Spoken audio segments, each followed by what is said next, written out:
الحمد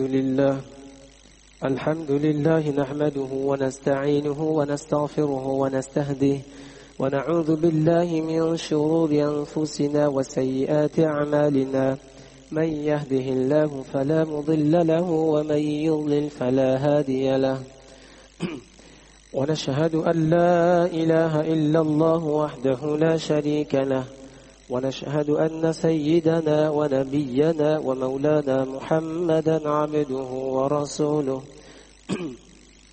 صلى الله تعالى عليه وعلى آله وأصحابه وبارك وسلم تسليما كثيرا أما بعد فقد قال الله تعالى في القرآن المجيد والفرقان الحميد بعد أعوذ بالله من الشيطان الرجيم بسم الله الرحمن الرحيم إنما يعمر مساجد الله من آمن بالله واليوم الآخر وأقام الصلاة وآتى الزكاة ولم يخش إلا الله فعسى أولئك أن يكونوا من المهتدين وقال تعالى وأن المساجد لله فلا تدعوا مع الله أحدا وقال النبي صلى الله عليه وسلم أحب البلاد إلى الله مساجدها أو كما قال عليه الصلاة والسلام صدق الله مولانا العظيم وصدق رسوله النبي الكريم ونحن على ذلك لمن الشاهدين والشاكرين والحمد لله رب العالمين أما بعد. Chers frères, toutes les louanges appartiennent à Allah subhanahu wa ta'ala qui de par sa bonté et générosité nous accorde l'opportunité de cette Salatul Jumu'ah dans sa maison. Chers frères, la maison d'Allah subhanahu wa ta'ala, en arabe, Baytullah, est une autre appellation de ce qu'on appelle la masjid, la mosquée. Et Rasulullah sallallahu alayhi wa sallam, il dit, de tous les endroits sur terre, eh bien le meilleur endroit, eh bien c'est la maison d'Allah subhanahu wa ta'ala. Ahabbul bilad ila Allah masajiduha. Ou bien khayrul biqa'i, c'est-à-dire la meilleure terre, la terre qui est la meilleure de cet univers, eh bien c'est là où il y a la maison d'Allah subhanahu wa ta'ala. Cette maison, c'est la forteresse du croyant. C'est le lieu où on s'éloigne de l'agitation de l'extérieur et le croyant, il vient ici pour se ressourcer, pour trouver dans son cœur cette sérénité, pour un moment d'intimité et de proximité avec Allah subhanahu wa ta'ala. C'est le lieu où se purifie le cœur, où se ravivent les cœurs, où est élevée la parole d'Allah subhanahu wa ta'ala. La maison d'Allah subhanahu wa ta'ala est un endroit qui est sacré. La maison d'Allah subhanahu wa ta'ala, c'était le premier souci de Rasulullah sallallahu alayhi wa sallam lorsqu'il arrive avec ses compagnons radiyallahu anhum à Madinatul Munawwara. Il ne s'est pas soucié de se dire où je vais habiter, où nous allons nous loger, ou bien il faudrait faire une acquisition pour sa propre maison, etc. Mais le souci de Rasulullah sallallahu alayhi wa sallam avec ses compagnons radiyallahu anhum était le souci avant tout d'avoir un lieu, le lieu où les créatures vont se lier à leur créateur Allah subhanahu wa ta'ala. Il y a eu la masjid de Quba et ensuite en arrivant à Madinatul Munawwara, il y a eu la masjid Nabawi sallallahu alayhi wa sallam. C'est ainsi qu'il y a toujours eu cette sunnah, cette tradition d'avoir, comme dans toutes les religions, des différents lieux pour pratiquer leur culte. Eh bien, Allah subhanahu wa ta'ala a également voulu pour les croyants et pour les musulmans les meilleurs endroits sur terre qui sont les maisons d'Allah subhanahu wa ta'ala. C'est un endroit particulier. Ça, c'est le refuge du croyant. Et venir ici, c'est un signe de la perfection de notre foi. Rasulullah sallallahu alayhi wa sallam disait إذا رأيتم الرجل يعتاد المسجد فاشهدوا له بالإيمان. Ce n'est pas rien, mes frères. Rasulullah sallallahu alayhi wa sallam, il dit, lorsque vous voyez quelqu'un fréquenter régulièrement la masjid, la maison d'Allah, alors soyez témoins de la présence de la foi authentique dans le cœur de cette personne.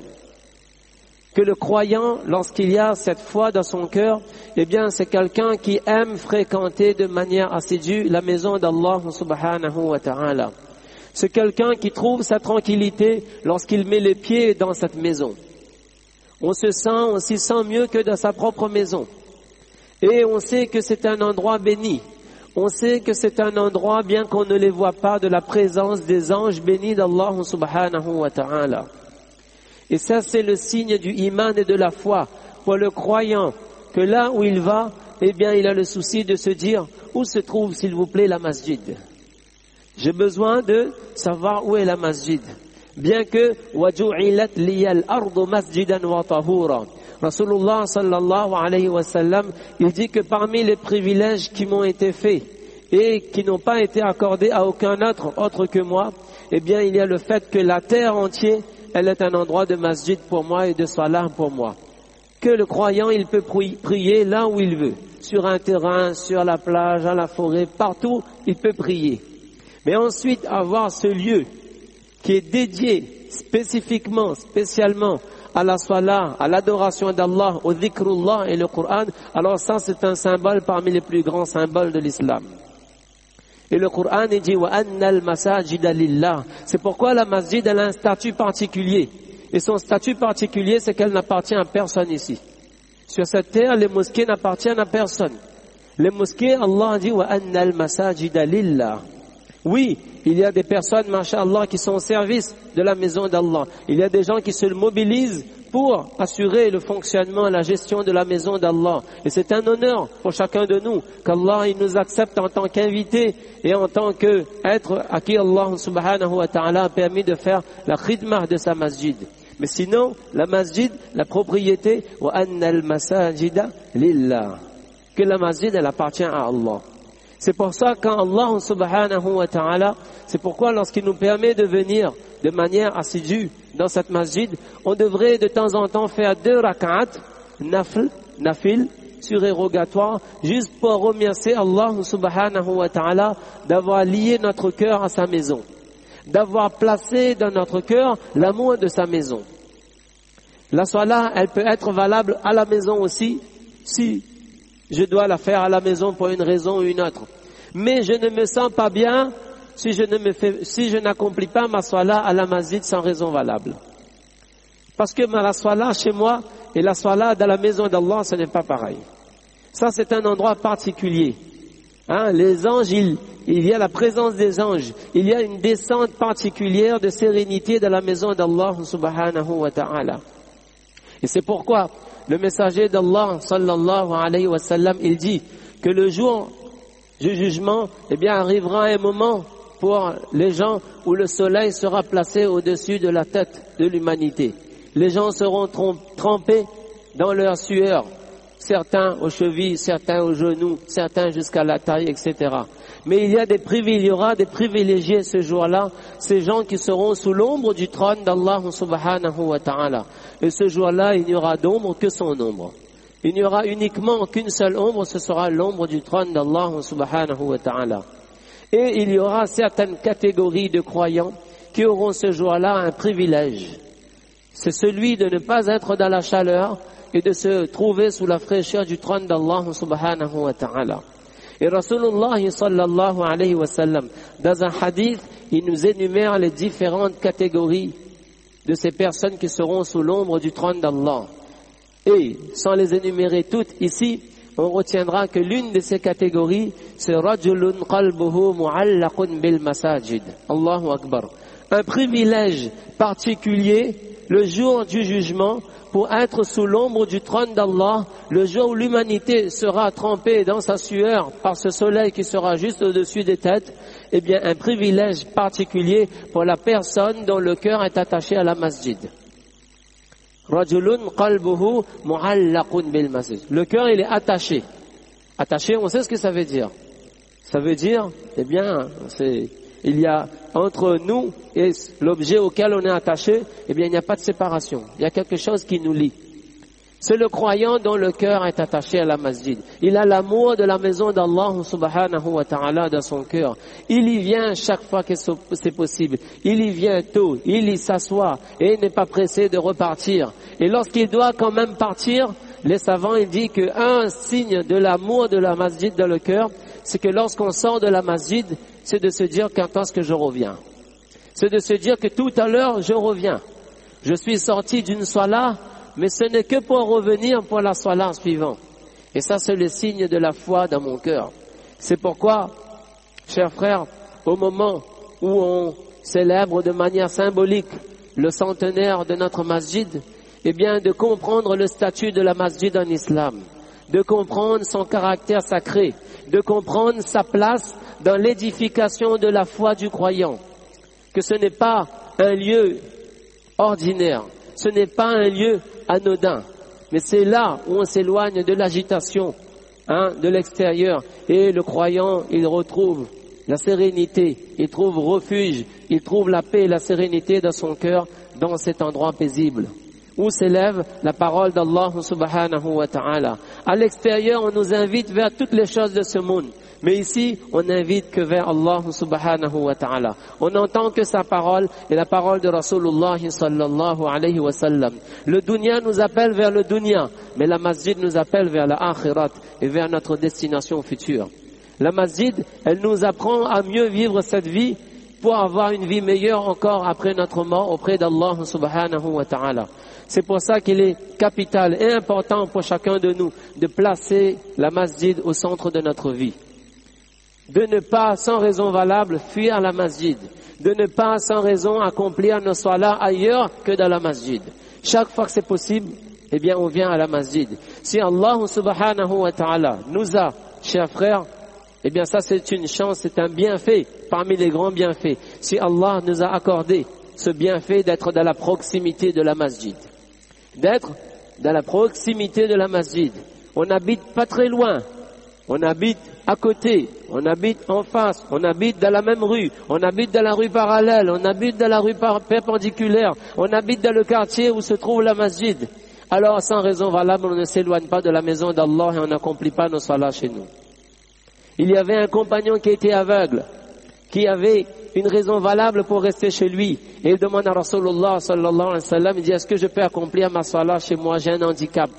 Rasulullah sallallahu alayhi wa sallam lui dit, oui, tu peux. Et quand il est en train de repartir, Rasulullah sallallahu alayhi wa sallam l'appelle, lui dit, attends, est-ce que tu entends l'adhan chez toi? Elle dit oui. Il dit, alors tu viens à la masjid. Fa'ajib, réponds à l'appel et viens à la masjid. Il avait un handicap, il avait une raison valable. Mais non, tu viens tant que c'est possible, tu accomplis ta salat à la masjid. Il y a des endroits, il y a des gens qui sont obligés de faire des distances, de parcourir des distances, parfois des kilomètres, pour trouver une masjid pour accomplir la prière. Alors c'est de l'ingratitude lorsqu'Allah subhanahu wa ta'ala nous a placé une masjid proche de chez nous, eh bien de ne pas fréquenter de manière assidue cette masjid. Notre cœur doit être attaché à la maison d'Allah subhanahu wa ta'ala. Les sahaba radiyallahu anhum, eh bien ils accomplissaient les salat fara'iz à la masjid. Et quand quelque chose n'allait pas, eh bien leur refuge c'était la masjid. Un compagnon, il a besoin de telle chose, il sait que si je veux obtenir et puiser du trésor d'Allah, alors je vais à la masjid, j'accomplis mon wuzu, mes ablutions, je fais 2 rak'at de salat et je demande à Allah subhanahu wa ta'ala assis dans sa maison et Allah il m'envoie la solution à mon problème. C'est ainsi que les sahaba radiyallahu anhum, ils ont placé la maison d'Allah, la masjid, au centre de leur vie. Et chacun de nous, à leur image, nous devons placer la masjid au centre de notre vie. Aussi bien pendant le mois de Ramadan que quelques semaines après le mois de Ramadan. Notre lieu de rendez-vous, c'est ici. Notre lieu de rendez-vous, c'est ici. On l'explique, nous, aux touristes, et on leur dit que la masjid, la mosquée, ce n'est pas qu'un lieu de prière. C'est le lieu de la vie sociale de toute une communauté. C'est ici que la mahabba augmente. C'est ici qu'on se retrouve. S'il n'y avait pas la masjid, chacun occupé dans ses occupations familiales, professionnelles, comment on se serait aimé pour Allah subhanahu wa ta'ala? Comment on aurait tissé ces liens? Ça, c'est l'endroit, eh bien, où jaillit la mahabba et l'amour dans le cœur de toute la communauté. Et au temps de Rasulullah sallallahu alayhi wa sallam, cette masjid, elle était tout. C'est d'ici que partait tout. Tout se faisait ici, l'humanitaire, le social, le juridique. C'est ici que se faisaient les mashfaras, les concertations. C'est ici que démarrait le souci de se dire comment, Inch'Allah, on va inviter également vers le din d'Allah subhanahu wa ta'ala. Ça, c'est le souci que nous devons avoir, chacun de nous, pour la maison d'Allah subhanahu wa ta'ala. Notre engagement, ce n'est pas qu'un engagement financier. Notre engagement, il est aussi un engagement avec notre présence dans cette masjid. Mashallah, la masjid, elle est belle. D'accord? Les visiteurs viennent. Ce matin encore, des gens sont venus visiter. Oh, c'est magnifique. Mashallah, un havre de paix. Hier, un frère, il a lu la shahada de cette masjid et il dit, depuis que je suis entré dans cet endroit, je ressens une sérénité dans mon cœur. Mais parce qu'il y a la sérénité réelle ici. Il faut parfois savoir la ressentir, l'entendre et l'apprécier. Il dit, depuis que je suis arrivé, il y a une sérénité. Il était là à l'heure du adhan, il dit, ces paroles me touchent et je ressens une tranquillité, une quiétude dans mon cœur. Ça, c'est la force qu'il y a dans cette masjid. Ça, c'est la force qu'il y a dans ces paroles. Eh bien, ça, c'est une réalité. Mais la masjid, elle est belle, ce n'est pas juste la beauté extérieure, mes frères. La vraie beauté d'une masjid, c'est par la beauté de ceux qui fréquentent cette masjid. Ça, on l'a entendu, on ne le dira jamais assez. La vraie beauté de la masjid, c'est par la beauté de ceux qui fréquentent de manière assidue et régulière cette masjid. Les jardins, mashallah, le patio, mashallah, les mosaïques, mashallah, la fontaine, mashallah, tout. Et c'est très bien, alhamdulillah. Quand on aime que nos maisons soient belles, alors la maison d'Allah, elle est encore plus belle. Masha'Allah. Il n'y a aucun souci. Mais de savoir que la vraie lumière, ce sera la lumière qui resplendit aux heures des prières ici. C'est la lumière qui resplendit avec la parole d'Allah subhanahu wa ta'ala. Le matin, l'après-midi, le soir, on vient ici. On vient ici, on amène nos enfants ici. On leur apprend l'attachement à cette masjid. Il faut transmettre. C'est pas juste transmettre le patrimoine foncier de la masjid, transmettre l'amour de la masjid, transmettre l'amour de ce lieu sacré, transmettre l'attachement à la masjid pour les 5 prières quotidiennes, que moi je viens en tant que père, mais mon fils ne peut pas dormir à la maison. Mon fils, allez, prépare-toi, on va ensemble à la masjid. On le dit encore à nos parents, amenons nos enfants à la masjid, et de vous dire que demain vous dormirez tranquille si, Inch'Allah, nous avons inculqué à nos enfants l'amour de la masjid. Inch'Allah, nous dormirons tranquilles si nous avons appris à nos enfants l'attachement à la maison d'Allah subhanahu wa ta'ala. Parce que ce sont des enfants protégés dans un univers préservé par Allah subhanahu wa ta'ala. Endroit béni, que lorsque notre enfant il fréquente la maison d'Allah, alors on est serein, on dit alhamdulillah. Mon fils il connaît le chemin de la maison d'Allah. Ça c'est le succès, mes frères. Il n'y a aucun problème à réussir toutes nos autres vies. Mais si on a raté celle-là, alors on aura tout raté. Que le vrai succès, c'est aussi notre lien avec la maison d'Allah, avec le din d'Allah, avec la salah, avec le Coran, avec le dhikrullah. Alors, en ces moments où on célèbre, comme je l'ai dit de manière symbolique, le centenaire de notre masjid, c'est l'occasion pour nous de repenser à tout cela, de ce lieu sacré établi par Rasulullah sallallahu alayhi wa sallam dès le début de l'islam, que alhamdulillah, nos grands-parents ont eu également ce même souci en arrivant ici, d'établir ces masajid, ce lieu spacieux, mashallah, qui sont beaux, qui sont grands, qui sont vastes. Pour cette communauté-là, eh bien, ils nous ont légué ce patrimoine qu'Allah subhanahu wa ta'ala, il récompense tous ceux qui ont œuvré pour son dîn et pour sa maison et qui nous permettent à chacun de nous de comprendre l'importance de ce lieu et de, Inch'Allah, perpétuer cette tradition de la gestion de la masjid, de l'amour de la masjid, de la fréquentation de la maison d'Allah subhanahu wa ta'ala. Qu'Allah subhanahu wa ta'ala nous permette de comprendre ces quelques paroles. Fajazakumullahu khayra wa akhiru da'wana anil hamdulillahi rabbil alamin.